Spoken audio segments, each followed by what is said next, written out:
Voilà, donc je vais vous parler d'Ozanam et on va essayer de voir la place qu'a Dieu dans cette vie d'Ozanam. Et on va voir comment les conférences sont nées, les conférences Saint-Vincent de Paul. Donc Frédéric Ozanam, c'est un Français. Alors je souligne bien le mot français parce qu'il est né à Milan. Étonnant quoi. Parce que Milan, donc en 1813, puisqu'il est né le 23 avril, c'était français. Donc c'était le département de Taro. Donc Milan était français. Et en 1816, donc Frédéric vient avec ses parents à Lyon. Donc Frédéric, c'est le 5e enfant d'une famille qui compta 14 enfants. Mais tenez-vous bien, il y en a 10 qui moururent en bas âge. Non pas de fausses couches, mais ils sont nés. Il y en a 10 qui sont nés en bas âge et qui sont morts en bas âge. Donc c'est énorme, quoi. Et il y en a un autre qui est mort, quand il était plus vieux. Alors, je ne sais pas trop quel âge il pouvait avoir, mettons 20 ans, et trucs. Donc vous voyez le poids qui pesait sur les épaules de ses parents, quoi. Une souffrance énorme. Et Frédéric Ozanam, puisque je vous ai dit que j'allais baser un petit peu mon topo sur des paroles d'Ozanam, puisqu'il a beaucoup écrit, il dira « Que de fois j'ai vu pleurer mon père et ma mère, puisque sur 14 enfants, le ciel ne leur en a laissé que 3. » Imaginez la souffrance. Hein. Voilà. Donc les parents de Frédéric, malgré cette grande épreuve, ont une très grande foi. Chose qui n'était pas évidente à l'époque au XIXe siècle. On verra ça par la suite. Et cette foi leur fait surmonter donc l'épreuve, donc la terrible épreuve de perdre 11 enfants. Donc Frédéric reçoit une éducation chrétienne et accompagne régulièrement sa mère qui va porter secours à des familles dans le besoin. Parce qu'en fait, sa mère, elle est engagée dans une association d'ouvrières et qui s'appelle la Société des Veilleuses. Alors, le but de ces sociétés, c'est d'aller auprès des malades indigents, de les visiter, mais aussi d'accompagner le prêtre qui apportait ce qu'on appelle le viatique. Vous verrez l'importance de cela après. Donc, elle accompagnait donc ces femmes, elles accompagnaient donc notamment sa mère. Elle accompagnait donc le prêtre pour donner le dernier sacrement avant la mort. Donc, sa mère était très tournée vers les pauvres, très attentif aux pauvres. Son père était médecin. Et Frédéric dira qu'un tiers des consultations que son père donnait étaient gratuites. Donc l'attention aux pauvres.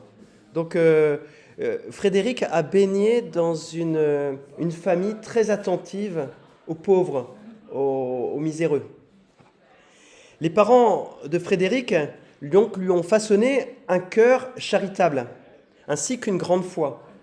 En fait, son attention aux autres n'est pas tombée du ciel du jour au lendemain quand il avait une vingtaine d'années. Non, non. En fait, il y avait une semence, ou plus exactement, il y avait avant une semence, parce que la semence, on va dire que c'est Dieu qui la donne, un terreau pour accueillir cette semence que Dieu a donnée. Donc Frédéric a été façonné au niveau de sa foi, mais au niveau de la vie dans la charité, par ses parents. Même décédé, sa mère était pour Frédéric un grand soutien. Et ça fait écho à ce que je disais précédemment. La famille croyait à la communion des saints. Et il écrira, donc par rapport à ce que je disais précédemment.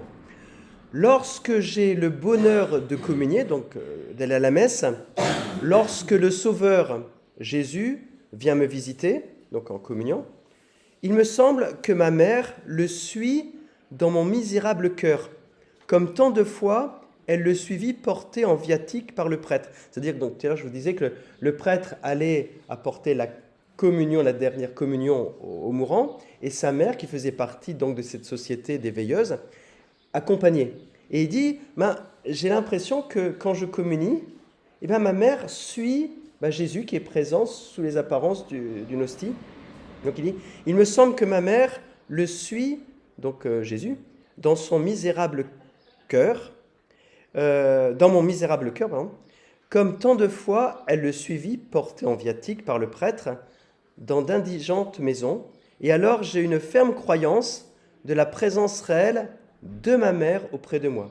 Donc même sa mère morte, il croit vraiment qu'au moment de l'Eucharistie, eh bien, et qu'on communie, eh bien, sa mère, donc on va dire aussi tous les saints, l'accompagnent et viennent habiter en lui.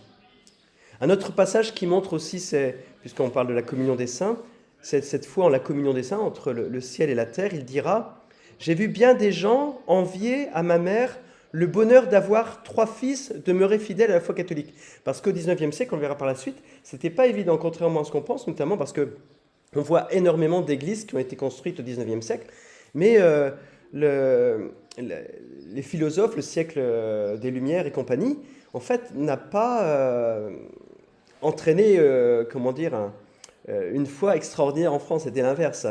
En fait, le doute est venu notamment grâce ou à cause exactement, au siècle des Lumières. Et donc il dira, j'ai vu bien des gens envier à ma mère le bonheur d'avoir 3 fils demeurés fidèles à la foi catholique, chose qui n'était pas évidente. Et il dira, c'est qu'elle avait au ciel 11 autres enfants qui priaient pour eux.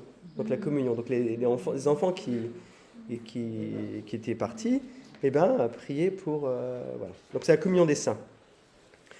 Donc Frédéric a eu une grande foi, et en mai 1826, il a 13 ans, il fait sa première communion, en sachant que la première communion, on l'a fait tôt depuis le début du XXe siècle. Je crois que c'est Saint Pie X, mais avant c'était assez tard. Donc là, il l'a fait en 3e, il a 13 ans. C'est bizarre au niveau de la... Mais donc peut-être qu'il avait des années d'avance. En tout cas, il a 13 ans et il était en 3e, classe de 3e. Donc il fait sa première communion et il écrira « Jour de bonheur puisque ma main... puisse ma main se dessécher et ma langue rester attachée à mon palais si jamais je t'oublie. » Donc il reprend donc là un texte biblique. Donc puisse ma main se dessécher et ma langue rester attachée à mon palais si jamais je t'oublie. Donc montrer qu'il a une foi incroyable, lui qui vient de communier pour la première fois, lui qui vient de recevoir le corps du Christ. Donc il a 13 ans. Mais très vite, il traversera une grande crise religieuse en classe de première. Il est assailli donc de doutes. Pourquoi ? Parce qu'il fréquente un collège à Lyon qui s'appelle le Collège Royal et qui est fréquenté notamment par des personnes qui doutent, liées notamment à ce que j'ai dit tout à l'heure, à la philosophie des Lumières, qui pensaient que la raison, c'est-à-dire la science, allait tout expliquer et que les religions n'étaient que des superstitions. Et donc à l'époque, on voyait l'avancée de la technologie, et on se disait, mais la science va tout expliquer, vu la rapidité avec laquelle on a découvert des choses. Forcément, on va expliquer que le monde s'est fait par telle ou telle chose et que Dieu, forcément, n'existe pas, quoi. Et donc, en fait, il y a beaucoup d'agnostiques, voire de personnes athées, et en tout cas, beaucoup d'anticléricaux contre l'Église. Il écrira « À force d'entendre parler d'incrédules et d'incrédulité, je me demandais pourquoi je croyais. » Donc sa foi était remise en cause. Donc c'est pas simplement la foi qu'il a eue après, c'est pas simplement une foi qu'il a reçue de ses parents et puis après, il a simplement adhéré à l'opinion de ses parents. Non, on verra que par la suite, la foi va revenir, et notamment grâce à un prêtre. Il dira « Je doutais, et cependant je voulais croire ». C'est-à-dire tout le porter à douter, et cependant je voulais croire, certainement lié à son éducation chrétienne. Je repoussais le doute, je lisais tous les livres où la religion était prouvée, et aucun ne me satisfaisait vraiment. C'est-à-dire, en fait, on voit qu'il avait ce désir de croire, et donc il essayait de chercher, il cherchait à croire. C'est important de ne pas simplement comment dire, croire bêtement, il faut chercher. La raison est importante. La foi suppose en fait une certaine réflexion. Il ne faut pas simplement tomber dans un certain, on pourrait appeler ça un fidéisme. C'est-à-dire je crois parce que comme ça, je crois, non. Non, il faut chercher. Et c'est important de chercher. C'est-à-dire la raison ne doit pas être, la foi ne doit pas être déconnectée de la raison. Et lui, c'est ce qu'il a fait. Mais le problème, c'est que tous les bouquins qu'il lisait ne le satisfaisaient pas. Ozanam s'en souviendra toujours et ce sera pour lui un motif d'indulgence. Parce que quelquefois, ça peut énerver. Moi, je vois ça quand les préparations de baptême ou de mariage, des gens se pointent et puis on se demande pourquoi ils veulent faire baptiser leur enfant. On se demande pourquoi ils veulent se marier parce que on a vraiment l'impression qu'ils ont à des milliers d'années-lumière de la foi, quoi. On se dit, mais qu'est-ce qu'ils viennent faire, franchement? Et en fait, il dit, Ozanam s'en souviendra toujours donc, du moment où il est la foi. Il écrira, on m'accuse quelquefois d'un excès d'indulgence et de douceur envers ceux qui ont le malheur de ne pas croire. Parce que pour lui, en fait, vu qu'il a découvert la foi après, il sait ce que c'est ne pas croire. Et la souffrance que peuvent avoir les gens qui ne croient pas. Et du coup, il est très indulgent vis-à-vis de ceux qui ne croient pas. Et je continue, et c'est ce qu'il dit, lorsque, comme moi, on a passé par les tortures du doute, pour lui c'était vraiment une torture le fait de ne pas croire, il y aurait cruauté et ingratitude à se montrer sévère pour ceux à qui Dieu n'a pas fait encore ce don inestimable de la foi. Hier soir encore, en préparation de baptême, on sentait bien que le gars, il faisait baptiser son enfant. C'était plus par tradition qu'autre chose. On voyait bien qu'il était largué, quoi. Et ben, sur le coup, c'est énervant. Qu'est-ce que, franchement, et ben non. Pour moi, je suis invité à avoir le même comportement qu'Ozanam, quoi. D'avoir un regard d'indulgence et puis même pas de pitié parce que c'est pitié un peu dur, mais bon, voilà. Et c'est une rencontre avec un professeur de philosophie, l'abbé Noirot, qui va l'aider donc à sortir de ses doutes. Et Frédéric dit, un prêtre philosophe me sauva. Donc c'est pas simplement un prêtre qui passe ses journées à prier et ainsi de suite. Il est philosophe, donc il a la raison, il raisonne, quoi. C'est un prof. Il mit dans mes pensées l'ordre et la lumière. Je crus désormais d'une foi rassurée. Et touché d'un bienfait si rare, je promis à Dieu de vouer mes jours au service de la vérité qui me donnait la paix. Donc il n'a pas passé sa vie, il s'est pas dit je vais passer toute ma vie à prier des chapelets. Non, il s'est dit je vais essayer de démontrer, en recherchant la vérité, que Dieu existe, quoi. Voilà. Donc toute sa vie, Frédéric voudra démontrer le rôle bienfaisant de l'Église à travers l'histoire. Et notamment, on verra qu'il reconnaîtra tous les bienfaits, notamment les bienfaits de Saint Vincent de Paul, puisqu'il donnera donc le nom aux conférences, le nom de Saint Vincent de Paul, en lien avec tout le bienfait que ce saint a pu apporter les siècles précédents, quoi. Donc il voudra démontrer aussi que plus on se rapproche de la science, plus on se rapproche de Dieu. Alors que le milieu universitaire de l'époque, qu'il côtoiera un peu plus tard, ridiculise la foi. Ils disent c'est pas possible que la foi existe, vu en fait tous les progrès qui existent. Si la foi existe, mais que Dieu existe, c'est impossible. C'est impossible, vu les progrès de la science. On va prouver dans quelques années que Dieu n'existe pas, c'est évident, quoi. Donc le christianisme étant présenté comme, à l'époque, l'ennemi de la science et de la liberté. Et lui veut montrer en fait que ce n'est pas l'ennemi. Plus on se rapproche de la science, plus on se rapproche de Dieu. Donc il a voulu faire du droit. Et donc pour faire du droit, Frédéric est obligé de quitter Lyon, puisque ses parents étaient venus après 1000 ans habiter Lyon. Et donc en 1831, donc il quitte Lyon pour Paris, parce que c'est là qu'il y avait la fac de droit. Donc il entre à la Sorbonne et sera hébergé chez le célèbre, je ne sais pas si vous avez fait de la physique, moi je suis électricien de formation, et notamment il est allé loger chez le célèbre physicien André-Marie Ampère. Donc c'est pas quelqu'un qui est déconnecté de la science ni de la raison, hein. C'est vraiment, voilà. Il a une foi vraiment ancrée dans la réflexion, et ça c'est important, ça. Donc il devint docteur en droit en 1833. Il fut avocat peu de temps, car ça lui déplaisait. Et il se tourna donc, comme il était assez lettré, vers le journalisme. Il écrira notamment dans des journaux, je crois même qu'il lança certains journaux. Donc il fut aussi donc, professeur à la Sorbonne. Frédéric a le souci de faire découvrir l'amour de Dieu et le rôle, c'est ce que je disais précédemment, le rôle bienfaisant de l'Église à travers l'histoire. Ce qui le poussa, je ne sais pas si vous avez déjà entendu parler, des conférences de carême de Paris, à la cathédrale Notre-Dame. C'est-à-dire, depuis 150 ans, voire plus, 160-170 ans, il y a des conférences de carême, où il y a des grands pontes qui viennent parler de la foi.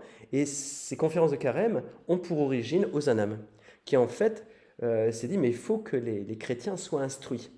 Et donc en 1833, il organise une pétition auprès d'autres étudiants pour que l'évêque organise ces conférences de carême. Donc à la cathédrale Notre-Dame, qui ont toujours lieu. Hein.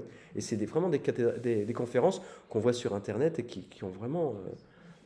par exemple, Ratzinger, donc Benoît XVI, était venu, si je ne dis pas de bêtises, en conférence de carême à Notre-Dame.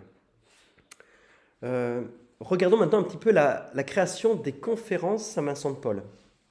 Un jour, un opposant donc, à l'Église lui pose la question « Et vous vous vantez d'être catholique, mais que faites-vous pour les pauvres ?» Et en fait, cette question qui a été posée, même si c'est quelqu'un qui était attentif aux pauvres, parce que souvenez-vous de son père, de sa mère, c'est quelqu'un qui a baigné dans un terreau très tourné vers les pauvres. Mais quand même, ça lui a fait un tilt, parce que lui, il voulait prouver que que l'Église avait beaucoup apporté à la société. Mais en fait, ce gars qui lui a dit « Et vous, qui vous vantez d'être catholique, que faites-vous pour les pauvres ?» ça l'a amené de passer de la tête au cœur, quoi. C'est-à-dire de pas simplement dans le cérébral de prouver que l'importance de l'Église, mais aussi de vivre de la charité. Et cette question lui fera dire, donc à Frédéric, que nos actes soient d'accord avec notre foi. Secourons donc notre prochain comme faisait Jésus-Christ et mettons notre foi sous la protection de la charité. Mettons notre foi sous la protection de la charité. Et en 1833, il fonde avec 6 amis, donc ce n'est pas simplement lui qui a fondé les conférences Saint-Vincent de Paul, ils étaient 6 amis étudiants, mais c'est lui le plus connu, qui fondent donc les conférences d'abord de charité. Il visite donc les familles nécessiteuses, dispensant ce qu'ils appellent bons de vivre, c'est-à-dire les bons alimentaires, hein, les aides, les secours et amitiés. En fait, ça a très peu changé. Hein. J'étais surpris, en fait, vous verrez par la suite. Les conférences ont très très peu changé en l'espace de, 150, 170 ans, quoi.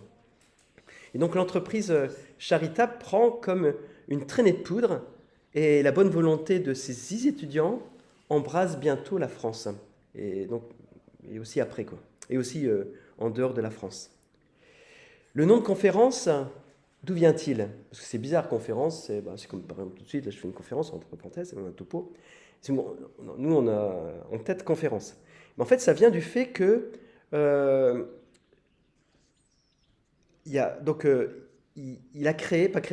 il assistait donc aux ANAM à des conférences d'histoire pour essayer de prouver que l'Église avait un impact important donc, dans la société. Et donc, comme il se retrouvait, ça nourrissait, on va dire, l'intelligence, ces conférences, et il s'est dit, il faut aussi nourrir notre cœur. Du coup, c'est pour ça qu'il a gardé le thème de conférence. Alors, c'est plus des conférences intellectuelles, mais c'est des conférences, on va dire, du cœur, qui sont là pour nourrir notre cœur, pas simplement notre intelligence. Et cette conférence deviendra la Société Saint-Vincent de Paul. Alors pourquoi la Société Saint-Vincent de Paul, même si je l'ai dit un petit peu tout à l'heure, c'est parce que Saint-Vincent de Paul, au XVIe siècle, a eu un impact incroyable, et même après sa mort. Donc peut-être 2 mots sur Saint-Vincent de Paul, pour ceux qui ne connaîtraient pas sa vie. Donc Saint-Vincent de Paul est né près de Dax en 1581, donc dans les Landes. C'était un milieu, je dirais pas pauvre, mais pas riches non plus, c'était des agriculteurs.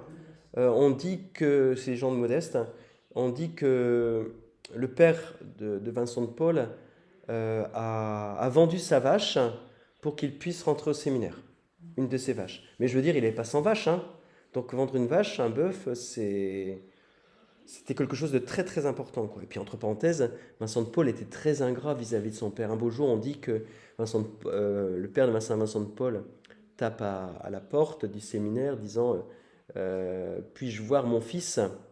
Et donc il y a quelqu'un qui va trouver Vincent de Paul et qui lui dit il y a un paysan qui dit être ton père, hein, qui veut te voir.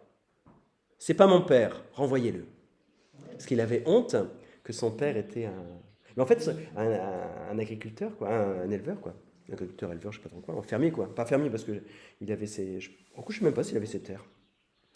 Et en fait, il était en 1600, il a été ordonné prêtre. Et en fait, il s'est converti après, en voyant la pauvreté. Saint-Vincent de Paul, notamment à Châtillon-sur-Chalaronne, donc pas très loin d'ici, n'hésitez pas à y aller un jour. Bah, je crois que l'an dernier, il n'y a pas eu. Reconnexion il y a 2 ans, c'est ça? Et c'est très intéressant de voir ça, parce que c'est en voyant notamment, et puis aussi à Clichy, donc en région parisienne, il a rencontré la pauvreté, et en rencontrant la pauvreté, bah, son cœur s'est ouvert, quoi.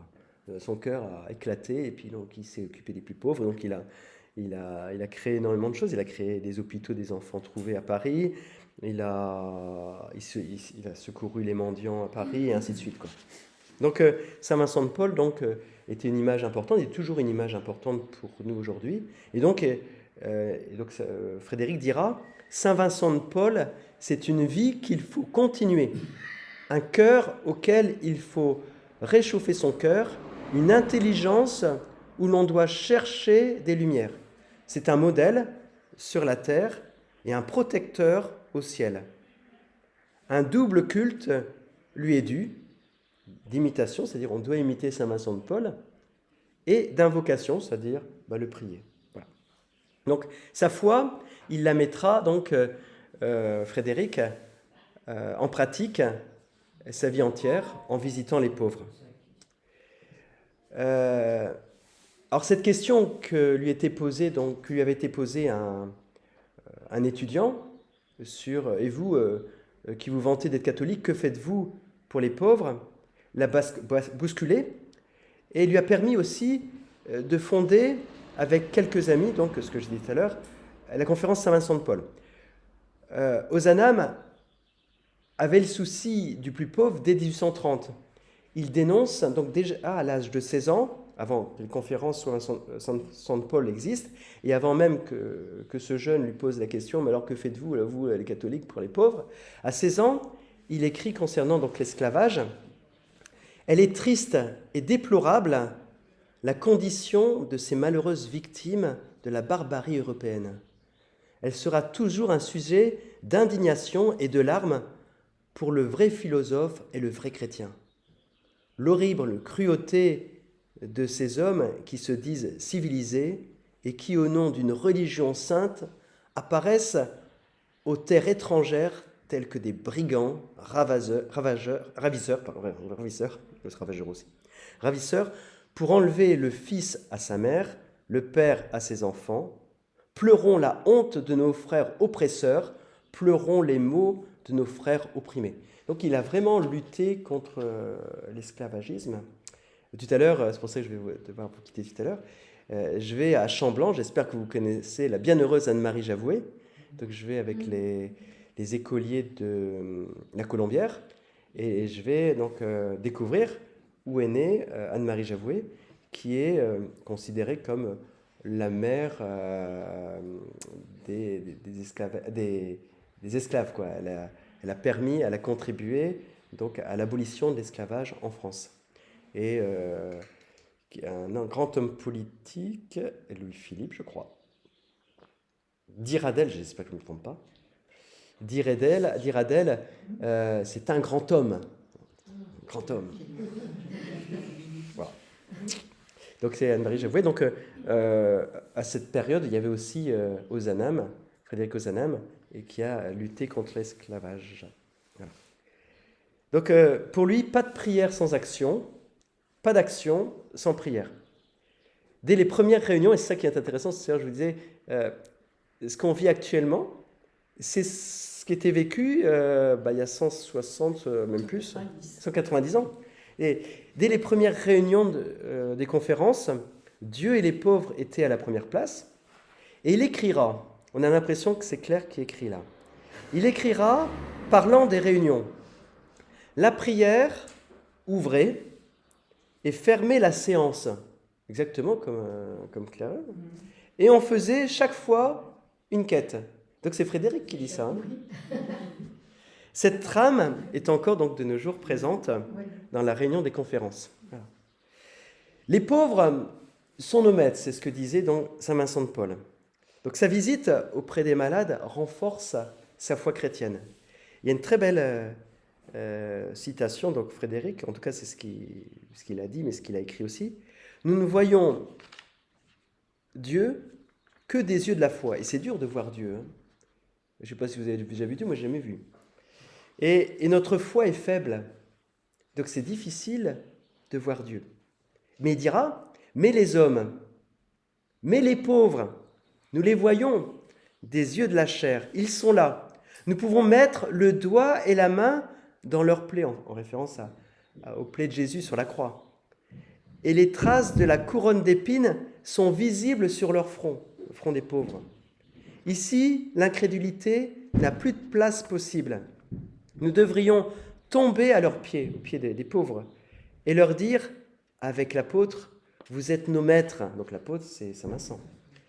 Vous êtes nos maîtres et nous serons vos serviteurs. Vous êtes les images visibles de ce Dieu que nous ne voyons pas, mais que nous croyons aimer en vous aimant. Donc on ne voit pas Dieu, mais on le voit aussi dans les pauvres, on le voit dans les pauvres. Donc sa visite auprès des malades fait grandir sa foi et le fait grandir humainement et lui redonne des forces pour aller de l'avant.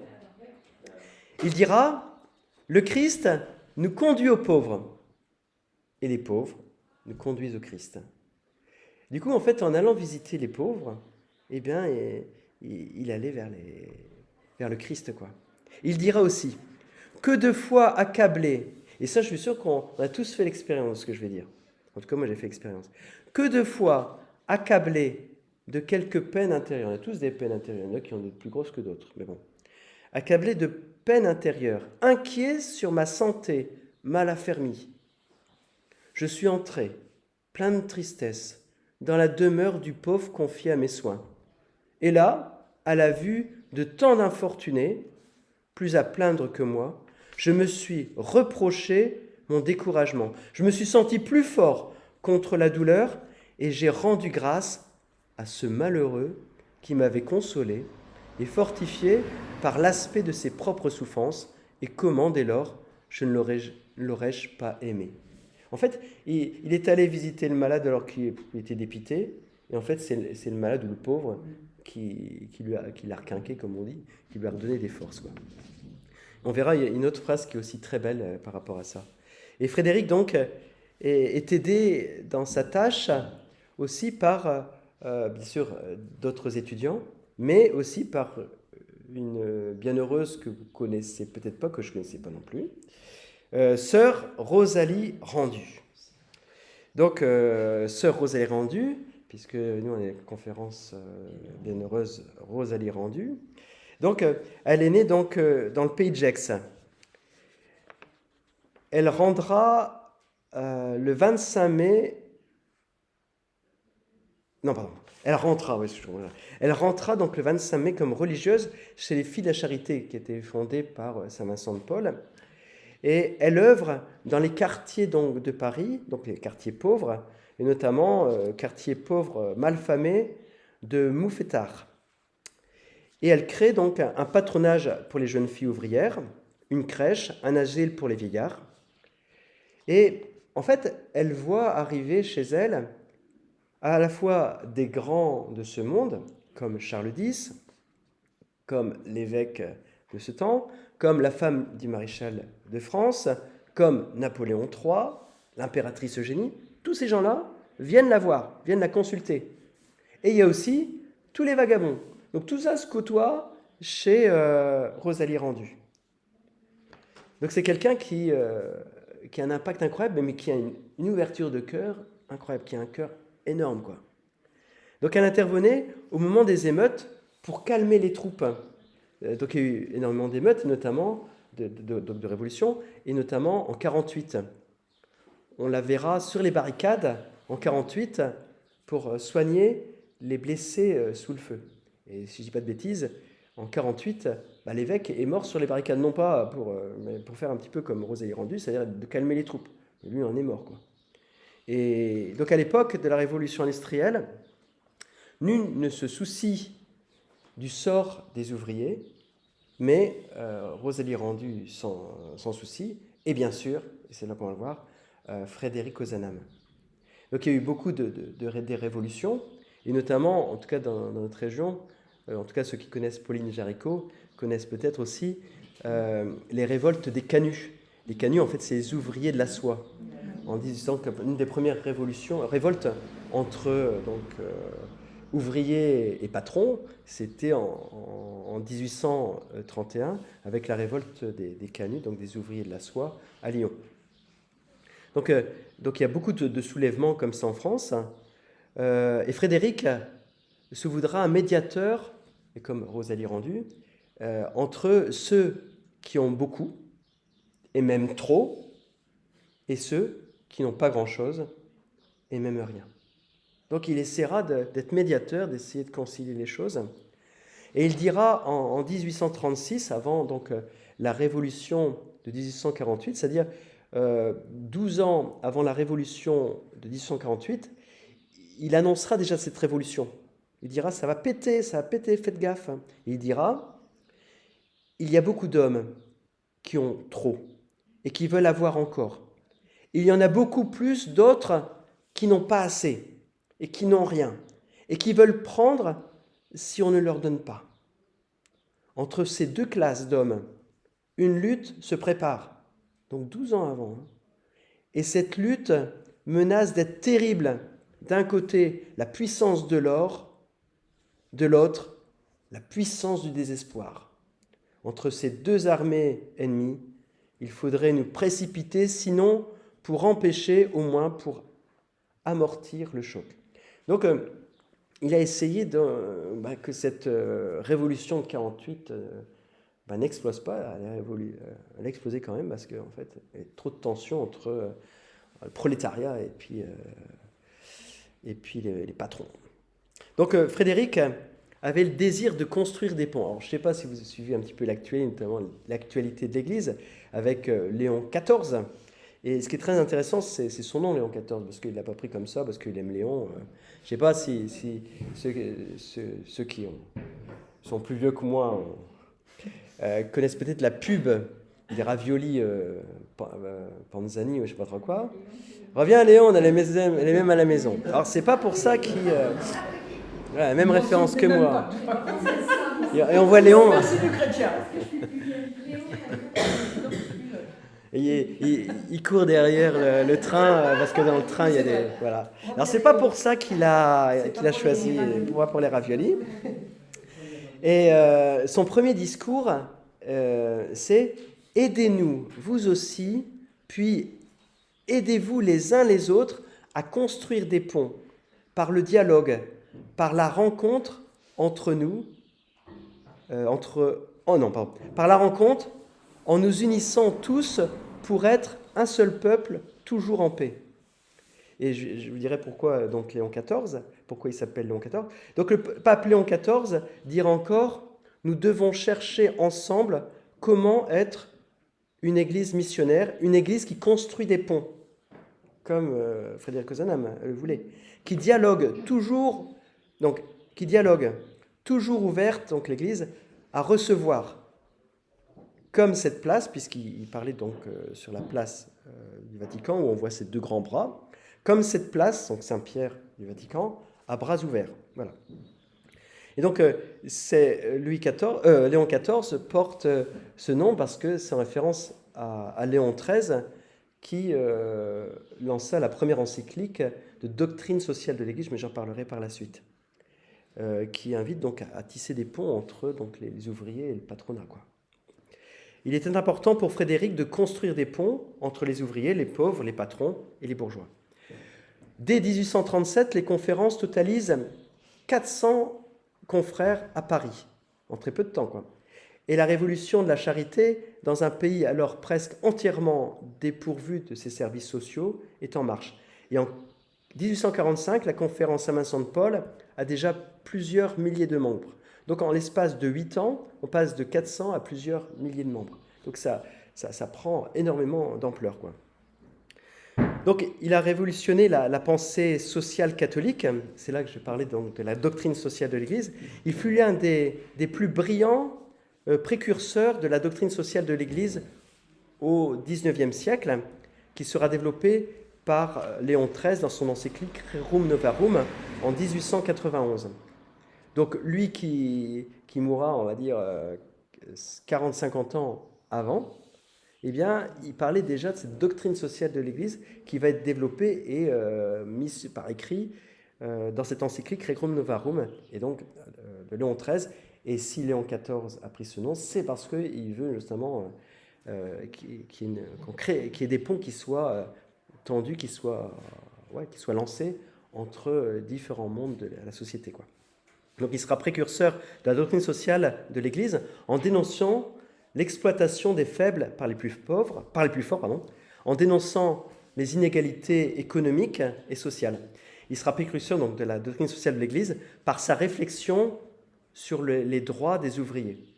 Et l'Église encouragera par la suite notamment la création de syndicats pour aider justement les ouvriers à trouver leur place et à prendre leur place dans ce monde.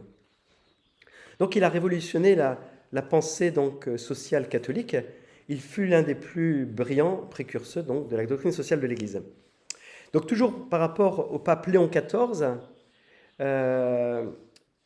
puisque Léon XIV s'inscrit dans la doctrine sociale de l'Église écrite par Léon XIII, et le 18 mai 2025, Léon XIV présente la doctrine sociale de l'Église comme un instrument de paix et de dialogue pour construire des ponts de fraternité universelle. Donc la doctrine sociale de l'Église prône le bien commun. Mais qu'est-ce que c'est le bien commun? Encore tout à l'heure, ou hier soir, je lisais en tout cas un article qui disant on respecte pas le bien général. Non, bien général, c'est pas bon. C'est pas de la politique que je vais faire, hein.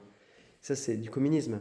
Quand je dis, ça n'a rien à voir avec le parti communiste en tant que tel. Le communisme, c'est on fait attention au bien général, mais on ne fait pas attention au bien individuel. Et tandis que ça, c'est le communisme en tant que tel. Tandis que le bien commun, ça, c'est le bien général. On fait pas attention au bien général.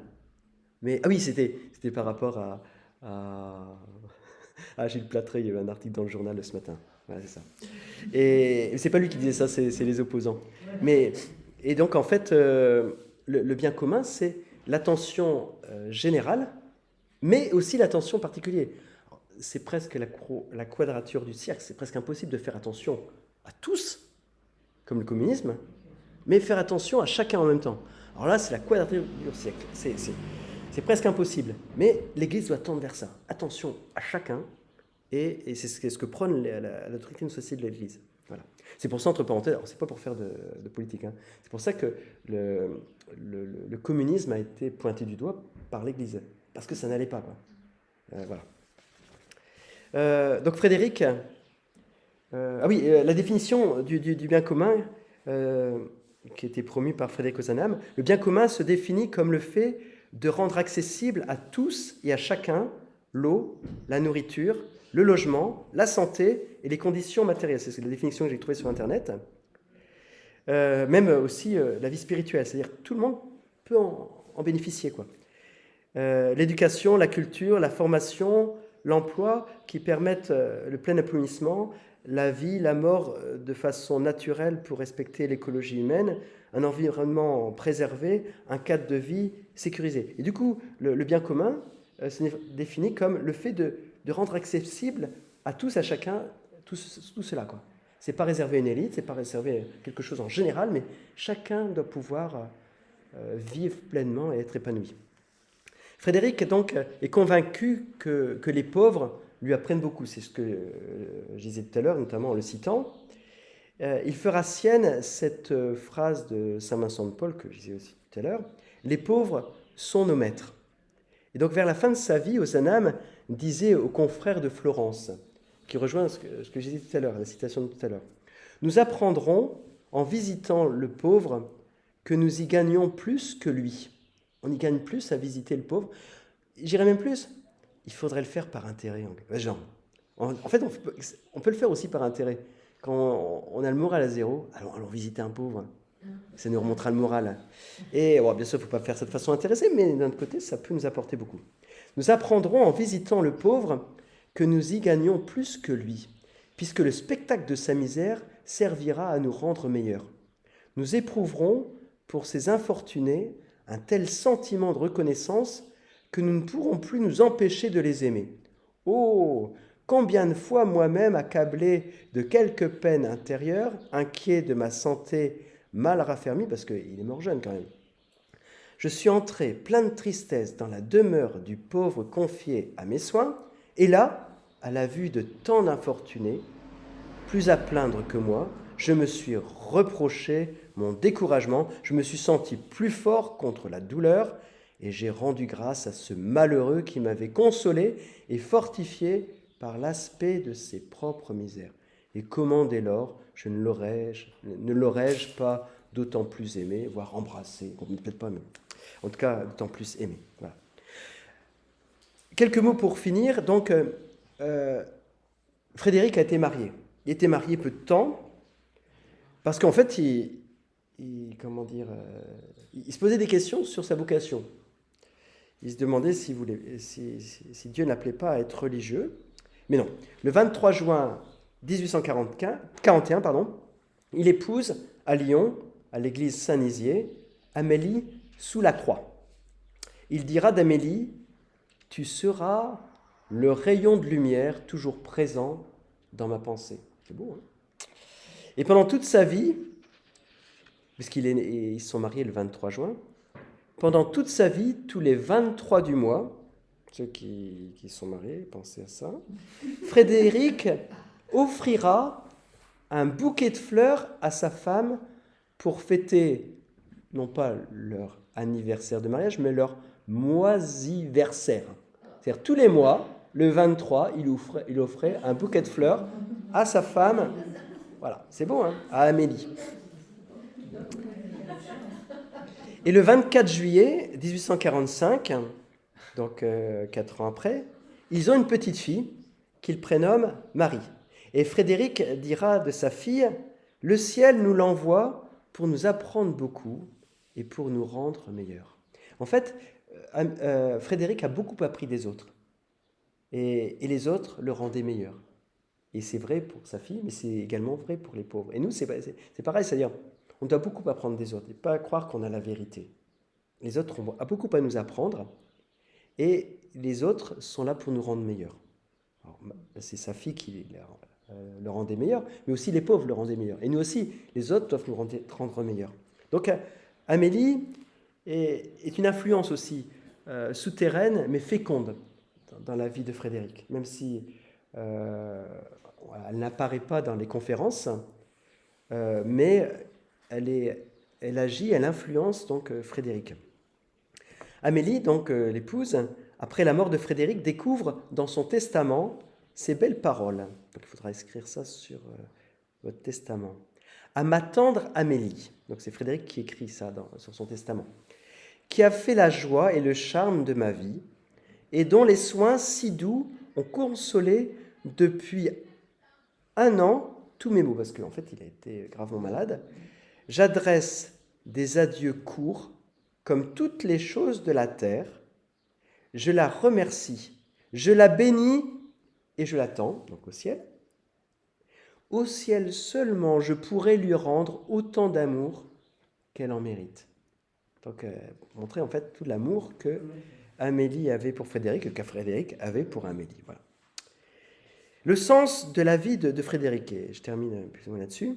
Pour Frédéric, le sens de la vie, c'est de faire chaque jour ce qu'on a à faire en pensant que nous verrons à la fin de notre vie la belle œuvre que Dieu a faite avec nous et par nous. C'est-à-dire, en fait, nous avons à faire notre devoir d'État, et ce n'est qu'au ciel qu'on verra vraiment le fruit de ce que nous avons fait. Et donc, je ne sais pas si vous voyez ce que c'est les tapisseries des Gobelins. C'est-à-dire, c'est les tapisseries qu'on mettait dans les châteaux et qu'on voit dans certaines maisons. Voilà. Et donc, il prend l'exemple des tapisseries et des ouvriers qui font ces tapisseries. Et en fait, quand on fait les tapisseries, on ne voit pas le résultat. On est à l'arrière et puis on met... voilà. Et il compare ça à la vie terrestre. C'est-à-dire, la vie terrestre, on va mettre un petit fil à l'arrière. Et c'est seulement quand la tapisserie s'est terminée et qu'on se retrouve devant, qu'on voit toute la beauté et au ciel, on se retrouvera devant notre tapisserie, où on verra toutes les belles choses que nous avons fait aussi avec l'aide de Dieu. Et il dira, donc c'est nous-mêmes qui faisons notre destinée des ici-bas. Entre parenthèses, oui, une chose qui est souvent partagée, même par des chrétiens, et quand j'entends ça, je suis horrifié quelquefois. Pas horrifié, mais bon, c'est pas le terme, on trouvera le mot. C'est que, entendre dire, ouais, c'est ma destinée. Oh, ouais, non, pas de destinée. Si je me casse la figure dehors, c'est pas ma destinée. Hein. C'est pas Dieu qui a voulu que je me casse la figure, absolument pas. Faut vraiment changer. En tout cas, c'est pas chrétien, quoi. Si j'ai un accident de voiture, ça c'est musulman, c'est pas chrétien.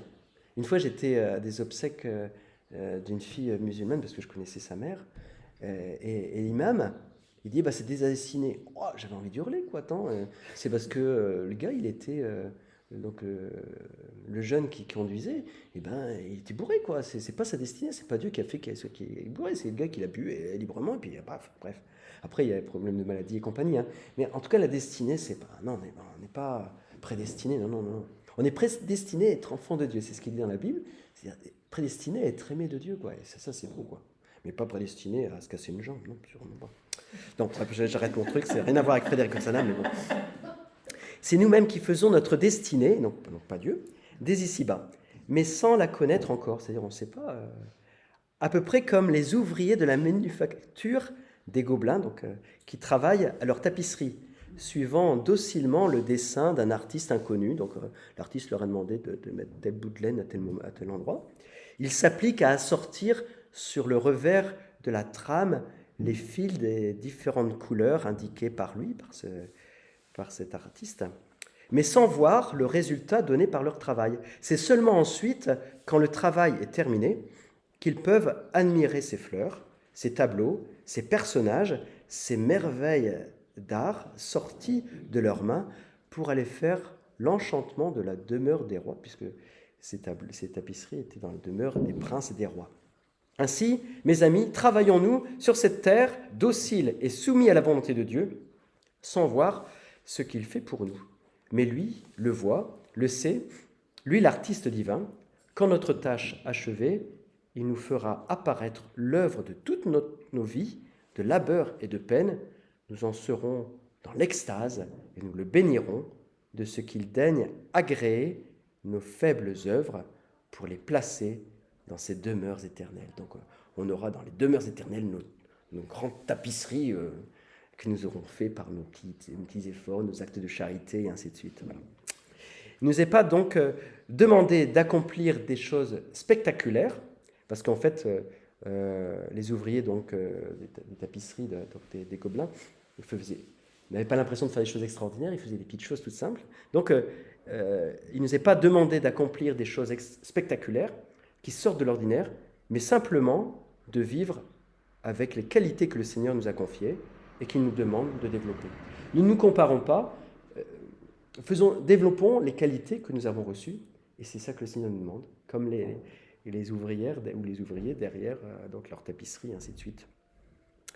Je n'ai jamais travaillé, ce que dira Frédéric, pour la louange des hommes, mais uniquement pour le service de la vérité. Et Frédéric donc mourut à l'âge, donc en tout cas il est mort le 8 septembre 1853, donc il connut donc une maladie, très certainement une pleurésie, et enfin une tuberculose des reins, voilà. Et donc il écrivit donc dans les derniers mois de sa vie: je sais que mon mal est grave, il me faudra beaucoup de temps pour guérir et que je puis ne pas guérir. Il savait très bien qu'il pouvait aussi en mourir de cette maladie. Mais je m'efforce de m'abandonner avec amour à la volonté de Dieu. Donc c'est quelqu'un qui s'est abandonné à la volonté du Seigneur. Peut-être simplement 4 phrases de Frédéric Ozanam, parce que je n'ai pas pu les glisser dans le topo, et je me dis qu'elles sont pas mal. Le christianisme, donc c'est Ozanam qui dit ça, Frédéric. Le christianisme n'a pas été inventé pour ajouter à la somme de nos connaissances, mais pour changer nos vies. En fait, le but du christianisme, c'est pas de nourrir notre intelligence, mais c'est de changer la vie, quoi. Voilà, et c'est ce qu'on fait tous, quoi. On essaie de faire, j'espère qu'on le fait, j'essaie de le faire, même s'il le fait imparfaitement, mais c'est le but de notre vie, quoi. C'est pas d'en avoir plein la tête, quoi. Une deuxième phrase de Frédéric, la vie est courte, mais elle est assez longue pour nous permettre d'aimer et de faire le bien. Ouais. La science, troisième phrase, la science sans la religion est boiteuse. La religion sans la science est aveugle. Importance de foi et science. Et quatrième phrase, que faire pour être vraiment catholique, sinon ce qui plaît le plus à Dieu? Secourons donc notre prochain comme le faisait Jésus-Christ. Donc, ce qu'il nous faut être, pour être un bon catholique, il faut faire ce qui était le plus important pour Jésus, c'est de secourir notre prochain. Voilà. Et ben voilà.